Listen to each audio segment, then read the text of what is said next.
I think sexual identity should be at the core of what politicians are talking about today. Should I really be discriminated against because I'm gay? I mean, I really think religion can be damaging to certain people. These are the issues surrounding LGBTQ culture today. We are strong, we are powerful, and we are relevant. We are queer minds.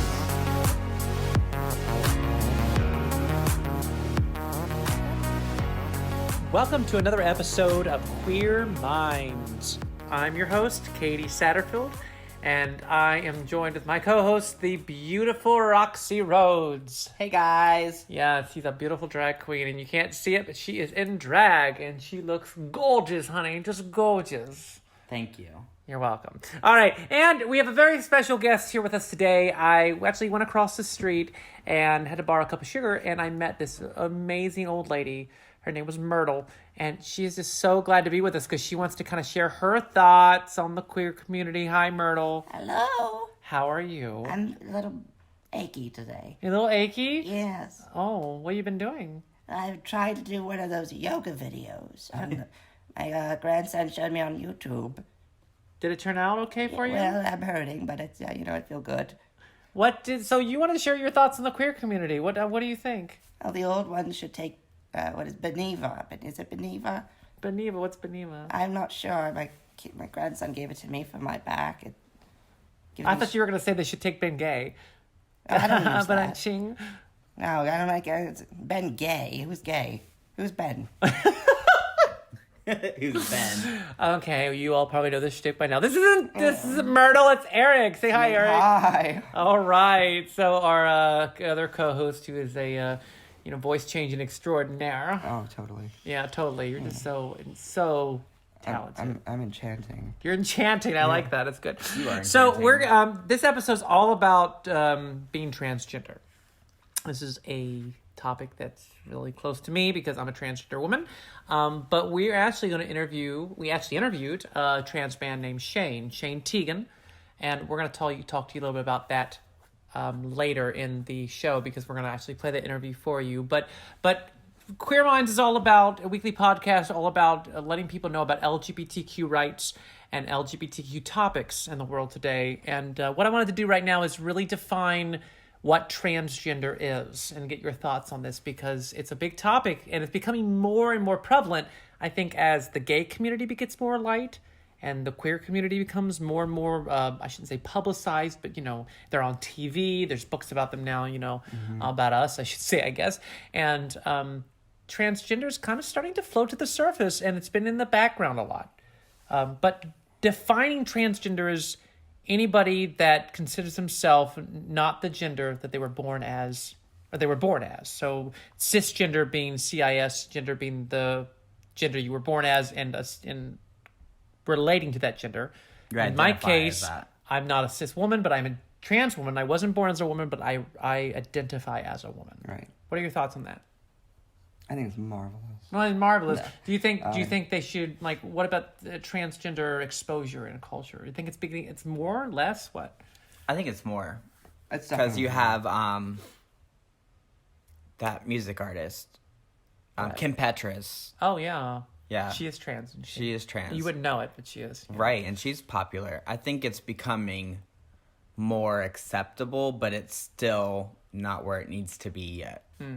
So you think we're definitely getting more exposure, but Definitely. there's still some ignorance about it. Right. Because there's the woman off of Orange is the New Black. Like, people accept her and like Kim Petras as well as a woman, not as a man. Well, and that's definitely the topic we need to be heading toward is society accepting trans people for the gender they want to identify as. Right. It And needs that to is be a done. struggle still. I know there's a lot of people that think a transgender woman's just a man in a wig, a man playing dress up, or a transgender a man might be somebody that's just trying to be a boy, but she's really a girl. And it's that box that they're putting the gender person in, right? And they're not letting them, identify as the gender that they want to be. Right. And at the end of the day, I don't think it's anyone's business. Definitely not. The only thing it's their business to do is accept it. Correct. And I think validate. Not misgender. Yeah, absolutely.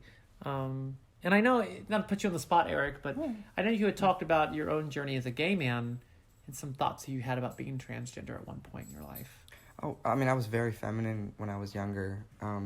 I always tell people this when I'm talking about this topic, but I'm shocked that I'm almost shocked that my family didn't assume I would end up coming out as trans because I was so feminine. I love dressing up. I mean, my mom, I remember taking away her makeup at some point, like when I would use it, sneak into her bathroom in her bedroom and go through her makeup, and she would hide it, and I would go in the markers and crayon box that we had and put on, red Sharpie on my lips. I would. You are so weird. I would have given. I would at that point. I would have done anything. Like I wanted to look like this, and it was honestly. I bring this up a lot, but it was all based on Catwoman. It really was. That was Michelle Pfeiffer. Michelle Pfeiffer. That was my first hero. Like she was everything I wanted to be, and I just had to make that happen, and that was my childhood. It was Catwoman. It was.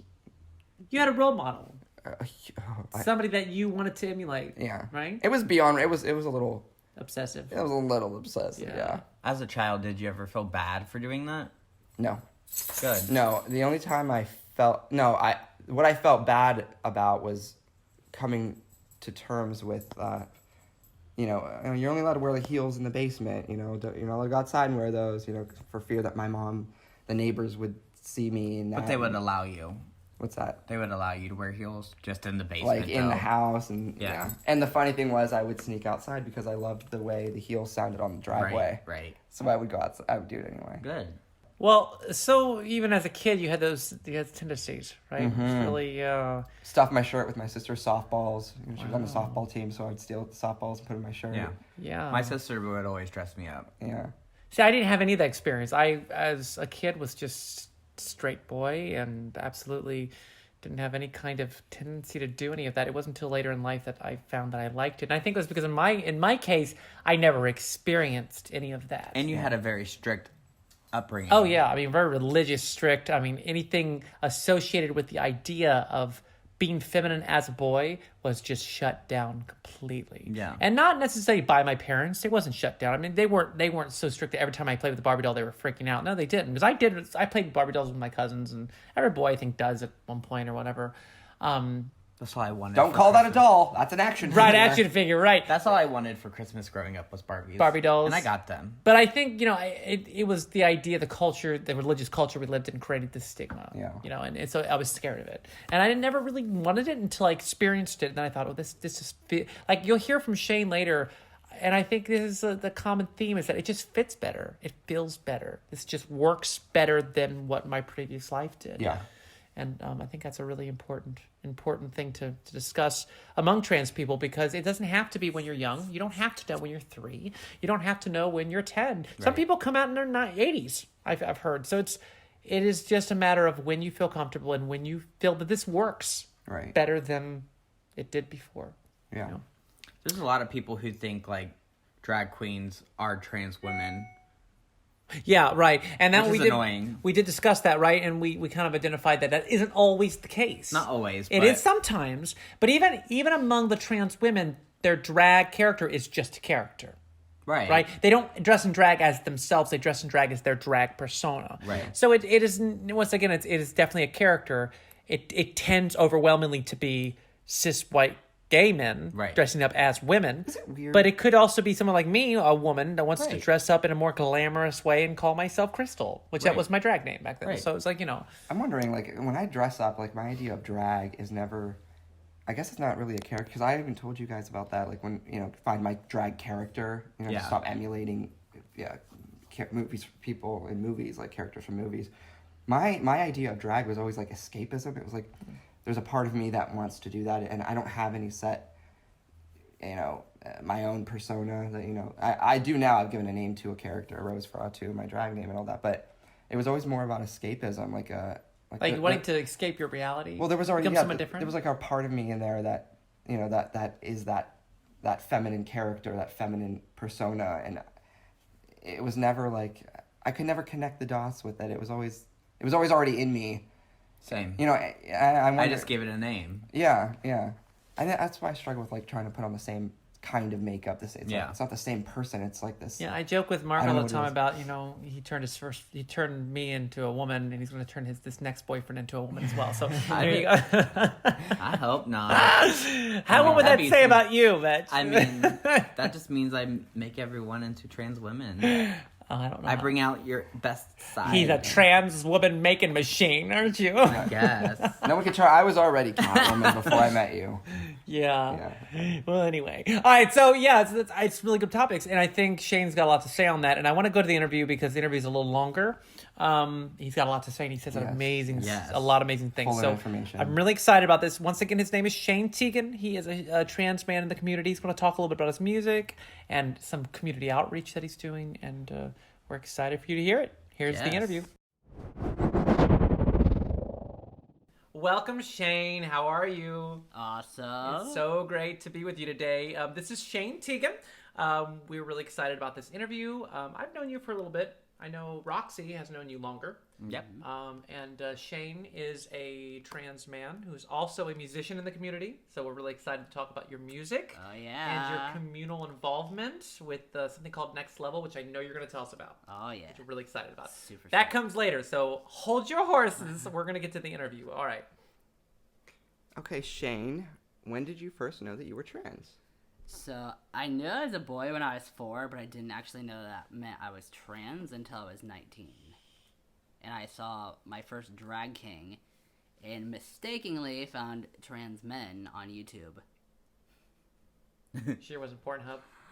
Oh, I'm sorry. YouTube? Okay. You're looking at my history. Oh, I looked at your history. Sorry. I'm looking at everyone's cell phone history. Don't look at mine. So interesting that you saw a drag king and that's you say that sparked something inside of you? Well, like, in the search results, it started bringing up, because it was female to male makeup, it started bringing up female to male transgender. And then people posting their timeline videos, and I was like, wait a minute. That's not makeup. Nope. What? Oh, so you discovered transgender via looking up drag kings. Right. Interesting. Right, yeah. It was wild. I was so, like, shell-shocked. I was like, I couldn't sleep for, like, a few nights. Because I couldn't stop thinking about it. I was like, wow. So that's a kind of another like similar story, like with how drag can bring you into or unlock your not urge, Intergender. Intergender, yeah. I think that's really That's what happened to Katie. You're right. It's That- exactly that's what why I'm happened. yeah. And I think it's a really important part of drag, even though once again we talked about in the other episodes that drag is not necessarily transgender. It is more of a character that someone's putting on, but nevertheless, it's still that idea of crossing gender boundaries. Totally. Right? And I think it's really important, just you as a trans man realizing that you felt something that didn't seem right. So expound a little bit more on when you saw this transgender, when you saw the drag king and then you looked up and mistakenly found transgender. Did it feel like this was something new and cool, or did it feel like I'm not who I want to be? Describe the feelings that you were having there. Yes. All of the Because above. it was like, I already knew. I was like in a weird spot. I kept trying on different things. Like, I went balls to the walls with my femininity. Well, metaphorically Like, speaking. yeah, yeah, exactly. Metaphorically speaking. Lost there. your balls on the wall. Like, Is that what legit. happened to them? Okay. Like, I'm just joking. I was like I was straightening my hair every day, did makeup every day. I was shaving everything every day, push up bras, short shorts, the whole thing. And then after my mom left again and everything, I had some freedom, and I was like, oh, hello. I went and like got boys' clothes. I shaved half my head. I like started exploring my sexuality with women and like my muscular features and stuff like that, and kind of becoming more of like, you know, a stud lesbian. And then playing with that, and I was like, this is more comfortable. And then when I saw that, and then I put on makeup, I was like, I can make this permanent. That You, is an you option. went from one extreme to the other. Like, Literally, like, one extreme to the other, and then dialed it back a little bit from there. So, I've been, like, all across the board. Well, and it's really interesting because you wanted to be masculine, you know, and it felt good, Right. right? And then you were like, this feels better than me being, you know, at the time, me being feminine. Right. And then it turned into me identifying as a woman. It felt better to identify more masculine or as a man, Right. right? That transition is really, really significant in a trans person's life. And if you're not transgender, you may not know that, but that realization is very profound. And also, like, the part of the realization where you find out what that looks like on you. After seeing it from so many other people and you try all these different things on, you're like, oh, this doesn't really feel good either. And then you're like, that's why. This is what it looks like on me. It doesn't look like it does on this other person or this other person or this other person. I found how it works for me, and it doesn't have to look like a cardboard cutout of somebody else's. Right. Cis or trans, femininity, masculinity, doesn't matter. You find out what that means to you. And that's kind of what I did. I went from one extreme into the other, and then I learned that I had to dial it back a bit. Because I realized I don't like that extreme either, but I do like this middle ground, you know? So you kind of saved yourself from worrying, God, am I trans, or is this too much for me? Can I handle it? You found your spot. Mm-hmm. That's really, I never really thought about that. Yeah, and it's breaking social norms. And even though you're technically just going over to another social norm, you still found a way to make it yours, to make it, you identified with it on a special level, rather than saying I'm going to be the typical masculine man. It's like, no, I'm going to be the way I want to be. Right. I might fall under that category, but I'm going to find a way that makes me unique. Right. Yeah. And I get to recognize that I still have had this experience and I can still understand this. And I get to put it in my everyday life without compromising the things I still want. Absolutely. Yeah, I think that's really important. How did your family and friends respond? Big question, right? Yeah. A lot of friends were really supportive. Loaded question. So that was like really cool. However, my family, I really struggled with. It was so crazy that I ended up packing my bags one day and I just moved to New York. I quit my job and I told my family goodbye, and I never expected to talk to my parents again, and I didn't think I'd see my siblings until they turned 18. So it didn't go well at first. My dad still will either call me by my birth name, or he will just not say a name. But my mom will at least use my name now. And So your dad still misgenders you? Oh yeah. Oh my goodness. Oh Ew. yeah. I'm like, Dad. Wow. Like, you say that name out in public and everybody's like, Right. Well, and what?" yeah, because and if you're listening, you'll be able to see Shane on our Facebook page. We're going to take a picture of every interview that we do, and he passes 110% as a man. Totally. He's very good looking. So it's, I say that only because it's not important for a transgender person to pass, but they're still getting misgendered, even though they completely blend into society, and that's significantly harmful, I think, right. Well, to a trans person. while I used to take it offensively before, because other people, strangers, will still misgender me. I'll have full facial hair and everything, and Really? I'll I think that's so weird. middle-aged to That is older weird. people will be like, "Excuse me, ma'am," and I'm like, With a beard and a Yeah, mustache? You don't without look even- anything like a with woman. chest hair out and everything, and no tits, and Maybe people. you You have should more strap a chest- rifle you have to more your- hair than I do. Wear a plaid Right. shirt and strap a rifle to your shoulder, and have the a brawny bumper man. sticker on the back of your truck saying "Gone hunting." Maybe they'll stop misgendering you if you do Right. that. Yeah. Well, the funny thing is then it just started clicking with me. I'm like, this has nothing to do with me being trans, and this just has to do with like how people see just people, because like people will literally tell me they can't tell if I'm male or female looking at me. There's a few. I don't just a know few. how. I don't know how. I don't get it, but it sparks my interest, because I'm like, what do they see? Then Yeah. Something What I is don't it? see. Cause Well, Yeah. and I'm so new to this. Shane's been going through it for a lot longer and has a lot more experience, but I'm new to this whole transition thing, and I will tell you just from my short experience, I'm noticing that. Like, even in just right now, my face is still changing with a lot of makeup, but it's even now, some people are saying, oh yeah, you 75% pass, and other people are going, no, not really, and other people are going, oh my god, I can't tell. It's this wide range of like, what do I really look like? Like, I think the answer to that question is it depends on the person. Right. It depends on their bias, their prejudice, or what they're viewing you in the type of light. It just depends, and I think it's probably important to not get caught up in that. Exactly. Like, nothing's personal. Yeah. You know. I think before I met you, Shane, in person, I think Roxy showed me a picture. I would have never guessed that you were trans. I would have never guessed that you. I wouldn't have. And I get that a lot too, but I'm just like, I don't even know. Like, that is what it is too. Like, some people get upset about that because they're just like, what do trans people look like? Because there are definitely people who I thought were trans. They were not trans. And I was like, okay, but that's far and few. But then again, it's like, why even, why would somebody be insulted by that? Is it bad to be trans? Because like, I think the stigma exists. Right. Right. And that's how we destroy the stigma then. Yeah. You know what I mean? And we're actually going to have a question on stigma in a minute.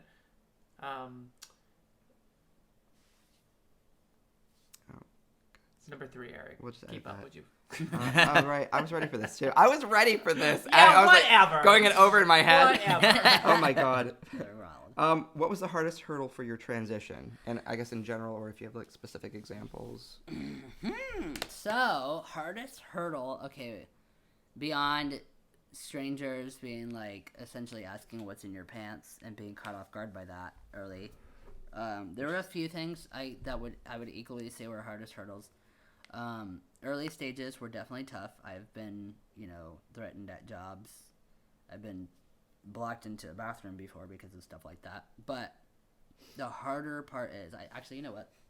Hands down, hardest part. Not by a whole lot, but definitely hardest part. Nobody prepares you for when you do pass, how much it really is that people will treat you different.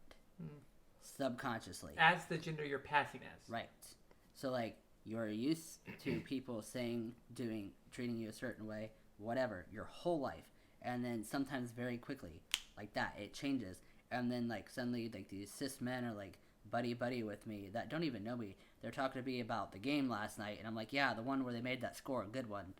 No fucking idea, dude. What? You wouldn't have said this to me, like, 2 months ago, trust me. And, like, they're talking to me about women and conversations I was not ready for on that level. And you were being accepted into the typical male culture. Right. And you weren't ready for that. I wasn't, because then women too, like, women became more timid of me. Like, I was walking home one day at night and I was nervous because I was like, it's dark as fuck, there's a pub around the corner, damn, and whatever. And I saw this girl walking. I was like, thank God I'm not alone. Like, as a girl, you see one other person out there that's like female, and you're like, cool, whew, there's a witness, somebody, like, we're far enough apart that somebody wouldn't try to take us both at the same time, but at the same time close enough that there's a witness, right? If something were to happen, so nobody's likely to fuck with you. Right. She was walking, she's like walking slow, so I was like walking a little bit faster because I'm like, fuck, it's cold, I just want to get home, I had a long day at work, whatever, not thinking anything about it. I'm like 50 feet behind her, 40 feet, about 30 feet, and then she crosses the street. And I'm like, I got a little nervous because she crosses the middle of the street, and I was like, oh shit. And I look behind me, and there's nobody there. And then she keeps walking down the street. She wasn't where she was going yet. And then I stopped, and I realized, fuck! All those times, all those stories, all the times that I stopped, everything of this strange man behind you, it was me. Wow. Mm-hmm. Hit me. You experienced that on the opposite end of it. Right. And I cried because no one prepared me for that, and I know what it's like to be on that other end. Right. And that feels like shit. I'm actually experiencing that now. I've never had a fear of that, ever. Mm-hmm. And now all of a sudden I'm very conscious of it. Yeah. Because you told me that story a while back, and I remember that. And ever since you've told me that, it's stuck in my head. And I noticed, oh my God, I mean, in a dark alley, they couldn't tell. Right. I would look like a girl, and I am a girl, but I would look like a cis woman or whatever, and it would be very much, I could be in danger of that. Much higher risk. Yeah, and it's really, no one does prepare you for that. It's like all these little nuances things that, you don't notice or doesn't happen until you experience them, and you're like, oh shit. And the thing is people don't know how to prepare. How do you prepare somebody for that? If you never lived on the other side, yes, you can textbooks, read out of a textbook and say, yes, men are treated this way, women are treated this way, men and women are treated different in society, but until you actually experience it and put the feeling with it, it's a whole different ballgame. Because there were some things, I kind of expected the sports and shit, and I was like, whatever. But I did not expect my manager to be telling me how he'd fuck my coworker who was 16 and the things that he would do. Oh. Ew. Like, that sounds you know illegal. what I mean? Like, yeah, that, but like, these men, like, really, like, I was like, oh my God, you guys really talk like that. Oh, yeah. You know what I mean? It's and disgusting. Locker room talk. Yeah, Right. Yep. but to have the emotional preparation for that is not like, how do you do that for somebody? You know? Right.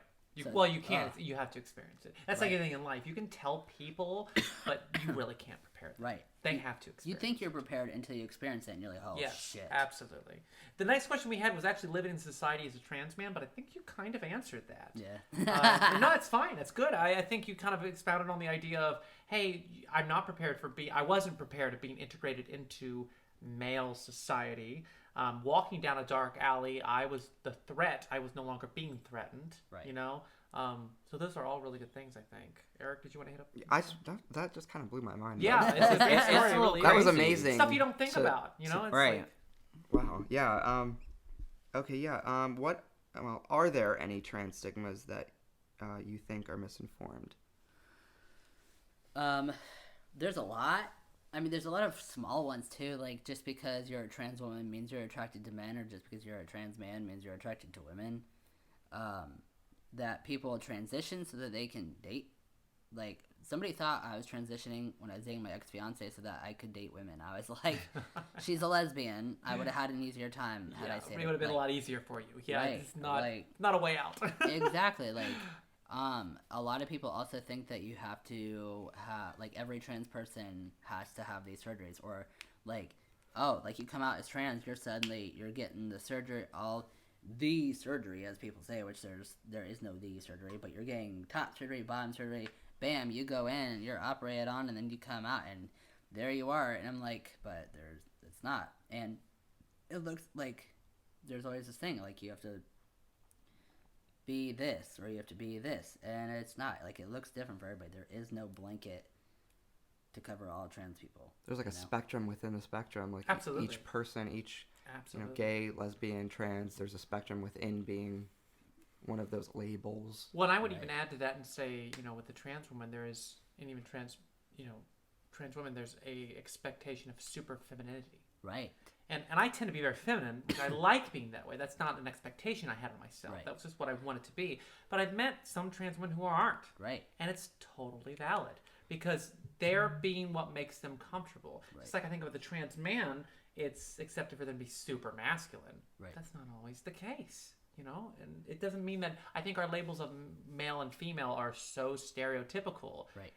Once again, there's a spectrum, right? It's not like, I may fall very far left of the femininity spectrum, but that's the way I want to be. Right. There's a whole nother range of any kind of women, period. Right. There's a lot of cis women who aren't lesbian that aren't masculine. Right. Yeah. And that's totally acceptable. And also, the stigma with that femininity versus masculinity, like you were just saying, comes with the genital side of that. Yes. So there's a stigma that people think that trans women, because of, porn culture, are just like people who like dress up as women, and they're they all want to keep what they have, or like that trans men are like there's like this, like, within the trans culture itself, there's like the thing that like you should be you should want bottom surgery. Mm-hmm. If not, you're not trans. Right. Or you should want, like, trans men shouldn't want to get pregnant. And if you do, you're not trans. And like those stigmas, like they're killing trans people. They're and dividing an already isolated culture. Yes, Yes. and so, like, we gotta break these. Mm-hmm. Like, we have the capability to do these things. Like, if we want to do it, like, utilize what you have. Like, stop getting wrapped up in, like, I want people to stop getting wrapped up in stigmas and, like, be like, okay, this is what I want. This is what I have. This is what I'm willing to work with. Like, this is what I can work with. This serves me. This doesn't. Like, why do we keep putting stigmas and pressures on other people? Like, we keep telling them not to do that to us. Cis people telling them not to do it to trans people, but trans people are doing it to trans people. Like, It's really interesting that human behavior just lends itself for us to put things in a box. yes. And if we can't have our little box, we freak the fuck out. Yes. And I fell prey to that. I'm sure you went through this. I've been told this is very common among trans people, is I put a prejudice on myself. Yep. I'll wake up and go, well, I really just don't want to spend the hour it takes to put the makeup on and wear the hair. And there's things I'm working on to be more organic, but I'm not there yet. So I'm like, well, I have to do this. And then I think if I don't do that, then I don't have a right to call myself trans. Right. And that is total prejudice, garbage, to tell yourself that. Right. But it's, once again, I'm getting caught up in the stigma of having to look a certain way to identify a certain way. And if there's days that you don't want to look super feminine or super masc or the way it doesn't mean you can't identify the way you want to identify. Isn't that amazing? There's some people I've met and read up on, and lots of people in our community who don't look like the gender they want. They look very much like a woman, a cis woman, because they are, but they identify as a man, and they just haven't gone through the numbers, or maybe they don't want to. Right. But they still identify as a man. Right. And guess what? Totally valid. Right. Totally valid. There's a lot of stigma too in the not taking hormones or not wanting this, because people don't realize, like, some people literally cannot take hormones. Right. Some people cannot get the surgeries. I mean, they're expensive. They hurt. Sometimes they make you crazy for a while, ups and downs. I mean, I was crazy over this weekend because I'm low T right now. And now I'm spending a lot of money just to get back on testosterone, and I'm fighting a legal system with that too because of how much they can give me and all of this stuff. It's a whole mess. Like, if somebody doesn't want to go through it, they just want to recognize it, fucking go for it. Like, let them do that, you know? Like, it's a lot. Yeah, it's a good conversation. I want to move on because I want to talk a little about your what you're involved in. Tell us a little about your music career, your stage name, how you got into it, what your goal is, and like what your music favorite color, is about. your favorite food, your favorite sex position. Go ahead, tell us all. Oh, okay. Now we're getting into the juicy details here. So music career. So my stage name is Stranger. The idea is, Say that a little slower. Your stage name is. My stage name is Stranger. Gotcha. Like Hey Stranger. Which Hey is also Stranger. kind of, yeah, right. It's kind of a pun with that. But actually, no, there's more to it. So what happened is I was going through all these different names, and I was like, So part of it is I grew up doing choir, and the song Wayfaring Stranger. I always loved that one. I was like, I can relate. You know, I'm always traveling, moving different places, and just like meeting these, whatever, you know. But the point is I was like listening to it, and I was like interested, and then I was like, yo, I'm a server. I spend a lot of time talking to people, and I talk to a lot of people about their dreams and their aspirations and their goals. I don't know how I get this out of people, but these people just open up and tell me. But at the end of it, a lot of times we would leave and never know each other's names. These people would be hugging me, crying on me, leaving me notes. I shit you not, all of that. But if I saw them on the street, I'd be like, yo, super excited to see them. I don't know what your fucking name is, though. You probably don't even remember mine. But does that mean we're strangers? Like, we know more about each other than what you've told me, things that you didn't even tell your best friend. Right. But you've told me this. And I've told you things about me because you were vulnerable with me, so I gave something back. I was vulnerable with you, and we had a moment. And how did that spark into your music career? So then my music is about encouraging people. And so then I was like, okay, I want to encourage people. So when I started going with my music, you know, Pink inspired me. When she stepped on stage at the lowest point in my life where I was ready to commit suicide, and I held off just a little bit longer just so I could make this happen. I was like, no, I can literally die happy. It's cool. But I mean, you laugh at that, but just yeah, it's fucked up, but it's kind of funny. But but as soon as she came on stage, just tears poured down, and I was like, I got to do this. All my excuses dropped to the ground. I literally felt like a weight just boom drop off. I was like, yep, I got to do it. I'm broke. I don't know how I'm gonna do it. This is gonna cost hundreds and thousands of dollars. I don't even have an original song written. But then I stepped back from all of that, and I was just like, I want to inspire people. Bam. I woke up the next day. I drove home. I did a 13-hour drive, and then I woke up the very next day at 5 a.m. Bam. Forced myself to write. I locked myself in a hot car, and I was hungry. I didn't eat. I was on my way to work. I was actually going to get food.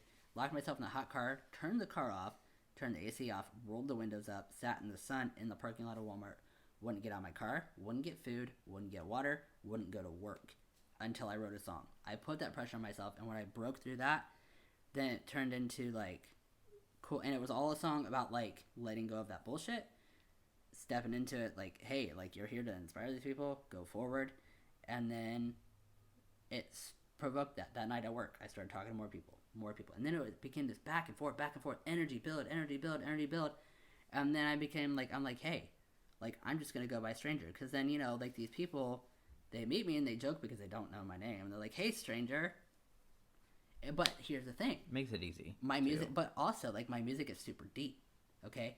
I was talking to these people about what my music is about. The music came first. The desire to inspire came through the music, then the music came, and then that led me to talk to these people.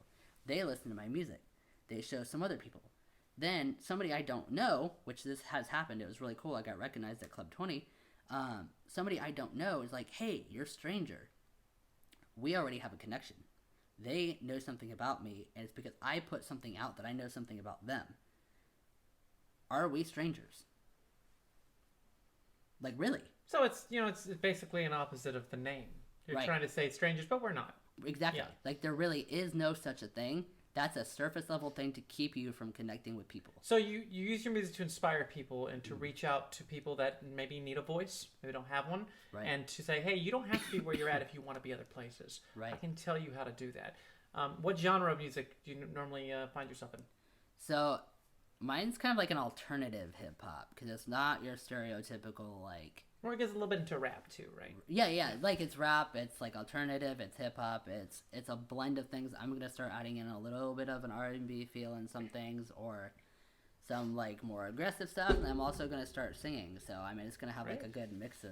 I know we haven't done voice lessons in a while. No. Intent. But I got my. Hey, listen, it's quarantine. Okay, it's been. The end of the world is not an excuse No. at all. Coronavirus. Well, Yeah. briefly, we've got about a minute or two left. Yeah. Tell us about Next Level, because I know you're interested in the Yeah. I know it might be really hard to do in a minute, but give us the highlights. Tell us exactly what it is and what you're involved in. All right, so next level.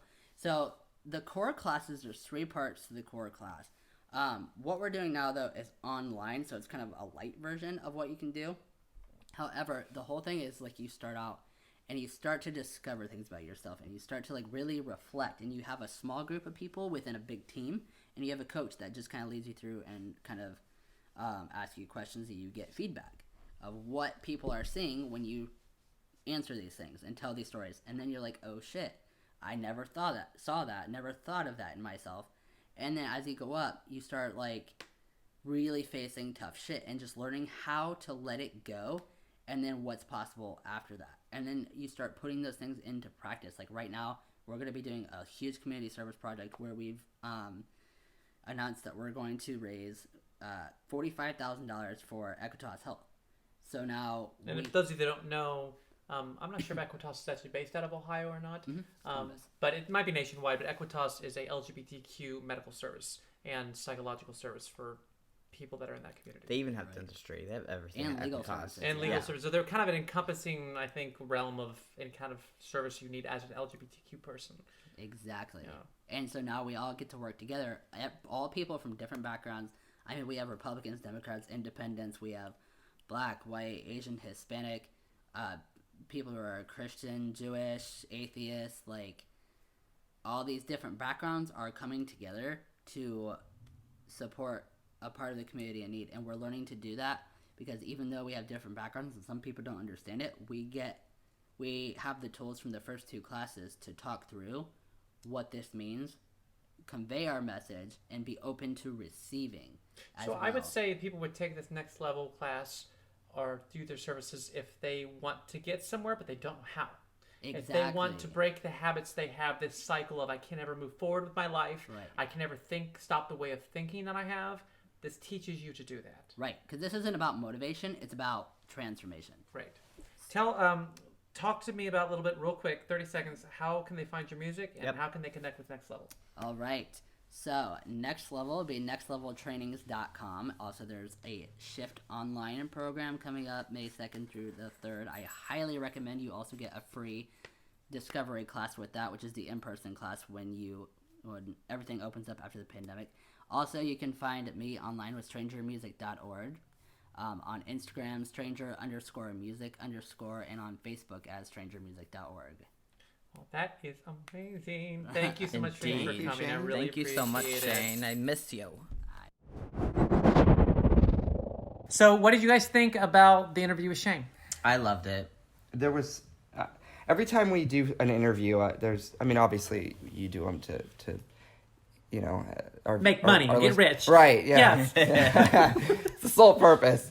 No, but I learned a lot from what he had to say. I mean, I'm not trans, so of course I'm learning all the time. Yes. But You sure, would be and- soon, because you're dating my right. ex, so yeah. he turns He people has into these mystical trans powers, I do. giving people boobs. That's his superpower. Right. That's his mutant ability. No, but I really liked what he was saying about switching places, putting yourself in the other gender's shoes, not realizing the outside perspectives of changing your identity, and that, you know, when he was talking about walking behind that girl, and he was wondering like why she kept, you know, moving around, and Yeah. he didn't know like why is she avoiding, what is she looking for, and it was him. That just struck something with me. I'm like, gee, that was really deep. Right, because he was thinking the same thing. Right, It yeah. felt like there was a man behind him, but then, oh shit, It's that role reversal. That That just- gender role reversal. That really that hit girl me. thought Yeah. I was following her. I think that's a really significant point. And there's nobody like he said, nobody tells you these things as a trans That's what I like person. about interviewing a person you know. Like Shane's my best friend, and there's things that I didn't know. So like interviews with people you know like bring you a little bit closer. You get to learn more about things that you normally wouldn't ask questions about. It's really true when they say you don't know until you live it, Right. and you don't. I mean, Right. I would never know that. I would never. Right. Even, I would never even thought of that happening. It's crazy. Well, and like I said in the interview, I've had the opposite issue of, you know, kind of being scared in a dark alley. Yeah. Never having to worry about that. You know, within reason, everyone gets scared at Well, you some were point, so but it's- focused. Right. You were so it's- focused. I on, always get scared in a dark alley because I'm gay and gay bashing does happen, but I couldn't imagine to be a trans woman walking down a dark alley. Well, not just that, but chemically, HRT, hormone replacement therapy, which I'm currently on, will decrease my muscle mass by a Right. lot. Right. So I'm going to have the muscle mass of a cis woman, and so I'm not going to be able to defend myself the way I would have Well, if it's I funny. was a man. I remember, you know, we were walking to the car one day. I forget where we were going, but and you were, you know, am I passing? Do I look okay? Do you know? That doesn't sound like me. And not at right. all. Yeah, right. Not at all. Of You course are not. the Of most course confident not. girl in the world. Person too.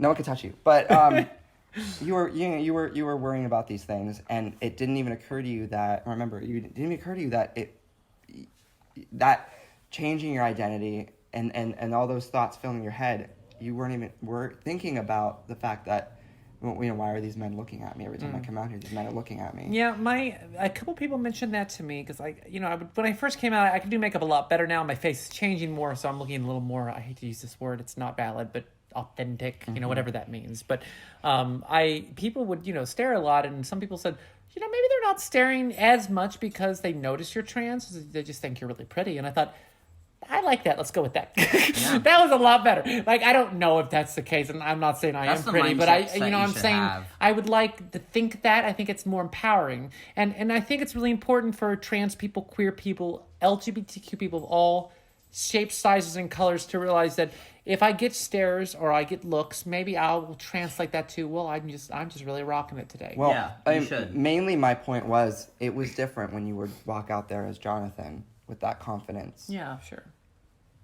Now when you walk out there alone and you are Katie, Very self-conscious. You've gotta make And I sure- think any woman's like that. well, you need to be safe. That's a woman thing. Yeah, I mean, people might be looking at you differently because, They don't like it. No, or There's a they're- lot of people that don't like Hey, it. And there's they're a- looking at you because, like, what are they doing? One thing I really didn't touch with Shane, we didn't touch, but I wanted to touch it with this side of it because this is a big issue with transgender culture. Transgender women are often viewed as sexual icons. They're Yeah. looked at as a kink Yeah. or some Yeah. kind of sex thing. And For a lot of straight men, yeah. for a lot of straight men, and while I've gotten caught up in that, and I've had my experience with that, whatever, and it's fun for a little bit, but it's kind of degrading, to be honest, because it treats you as an object and not a person. And I think on the surface it looks like, well, this is great because straight men are going after you, but very rarely a lot of them just want to fuck you, and that's it. Yeah. There's no relationship there because they don't want to have to deal with the social pressures of being with a trans woman. So I think in the end that stigma that we didn't talk about with Shane, but that stigma with trans people needs to be addressed. and needs to start being worked on, that we are not sex icons for you. Right. We may have fun like any woman does. We may be sexually active, but I'm not here for your sexual enjoyment. I'm here, to be who I want to be. Right. And I think we need to get away from that and stop thinking that this is just a kink. No, it's an identity. It's a person. This is the sex I want to be. Well, and I think the idea of someone, looking at you as a fetish or looking at a trans woman as a fetish, perverses the idea of being trans in general. You're not dressing up to fulfill their fantasy. You're dressing as who you are, as Katie. Not Right. That's a great point. It's not that I'm dressing up just for this. This is the way I look all the time. Right. I'm living this way. Right. It's not now I'm not degrading. There are some people that identify as a man, but they cross-dress, and then they use that as a fetish. That is a thing, and that's valid, and that's fine, and I don't have anything wrong with that. Right. But once again, I don't think just because you're trans means you're a sex icon. Yes. And that needs to be addressed, because that is degrading and not mentally helpful for the person that's already dealing with all kinds of pressures of being trans in the first place. Right. And one of them, by the way, is sex. And if you're listening and you're trans, you may know this, but sex is a big deal for trans people. It's not simple. You've either had bottom surgery or you haven't. You either like the genitalia you have or you don't. And it's, what do you do with that? Personally... I couldn't imagine having to deal with that. I mean, personally, in my own experience, and I'm like spilling my guts today, is like, I'm looking to have bottom surgery in the next year or two, because I don't want, when I look at myself without any clothing, I don't recognize the bottom half of me. Right. It doesn't look like who I am. And I want to change that. Some trans women are not like that, and that's fine. They don't mind having the genitalia of a boy or a man, and that's totally great. There's nothing wrong with that. So once again, sex is a very complicated issue in the trans culture already, and I think we're kind of muddying the waters a little bit, making that kink or fetish, because then we're just an object for someone's pleasure, and we don't have an identity all to ourselves. Right. So I think it's really important to notice that. I think trans men it's not as a big a thing. I think trans women, it's more of a thing. I think it's across the board. As objectifying. Objectifying, right? Okay. Because I think women in culture are objectified anyway. Yes. Well, that's why I wanted to stress the point. When Shane brought that up, it really hit something in me, and it's almost like I want to put an all-awareness bulletin out there. If you're transitioning to a woman, just don't stop thinking of yourself as what confidence you had before. No one was gonna maybe follow you in as you were wearing the men's clothes, as a boy. But once you go through that transition, it's like they might not be looking at you because they think you're not passing. You're a very attractive woman now, maybe, whatever the situation is. Watch your back. Be safe. Yes. That really. I would like to think they're looking at me because I'm just dropped dead gorgeous. Well, you are. You are. Well, we know that. That's fact. Anyway. The most gorgeous girl in the world. Gorgeous girls. So pretty. I know. Well, that's just me. I kind of bring the average beauty of the room up. You don't have to try.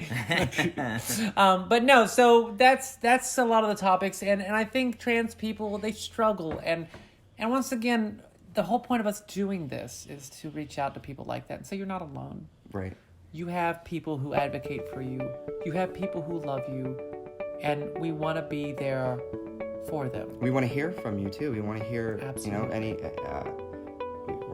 outreaches, and we're here to support. You can never go wrong with more education on this subject. We are here to identify those issues and talk plainly about them, and we are excited for episodes coming up. Yes. And we're glad you joined us today. We'll see you next time. Bye, guys. Bye, guys. Thank you so much for listening. Want to connect with us? Find us on Facebook.com/QueerMind614 or on Twitter @QueerMind614. We're going to have some amazing guests coming up and even some cool prizes. So make sure you tune into the other episodes for all the information.